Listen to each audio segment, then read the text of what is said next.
So exactly 15 years ago, you were down there by the Twin Towers covering this story for CNN. What was that like? I was told go down there as soon as the first plane hit, and I took the subway, which may have been one of the last subways running.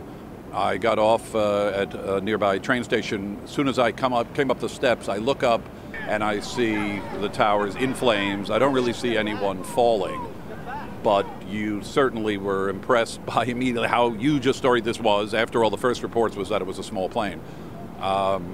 People were concerned. I'm not sure everyone knew really what was happening because they might have thought it was just a big fire. But by then, 2 planes had hit. But knowing how big a city New York is, if you weren't in the immediate vicinity, you may not have been grasping how incredible the events were. And did you realize then, when you came up there, did you realize it was a terror attack, or what did you think? I had lingered in my apartment long enough to hear about the second plane, and that's when pretty much we knew terrorism. But when I rode the subway down there, I've had the feeling I'm the only one to know what had happened, because people were probably still on the train from further distances away. This was very early days of social media or internet use, and people were really in the dark. I kept saying, should I tell someone that this unbelievable mass murder may be happening right now? I didn't.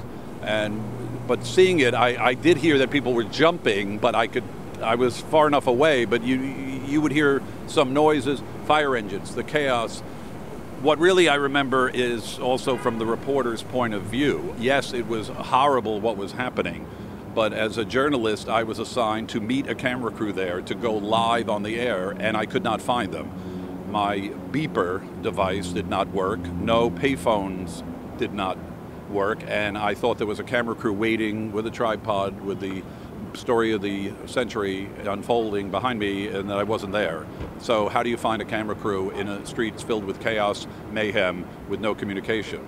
So I remember at one point I went over to a local camera crew that was live, and I said to this gentleman, "Excuse me, do you know what's wrong with this?" And I can distinctly remember, just as I said it, I heard this huge roar behind my head, and I turned, and it was the first tower to fall, and I was seeing the base of it fall. I don't think it even made that much noise if you were nearby during the first descent of the top 30 floors. And it was like a slinky, almost like a somersault is what I was watching. And I turned and started running, which everyone else did, and you could see that this giant cloud was following us. And I distinctly remember a woman seeing me saying, "Sir, are you okay?" Because I was processing so many thoughts, the frustration of not being able to communicate and tell the world from CNN's point of view. Those are some of the major memories for me. I thought there could be 25 to 30,000 people dead. And I thought, what is going to happen here for everyone, the city, the future? I knew, are we going to be in a world war within days or weeks? And the fact that I was not able to find a CNN crew, you feel like a total failure to even just to help out in this story.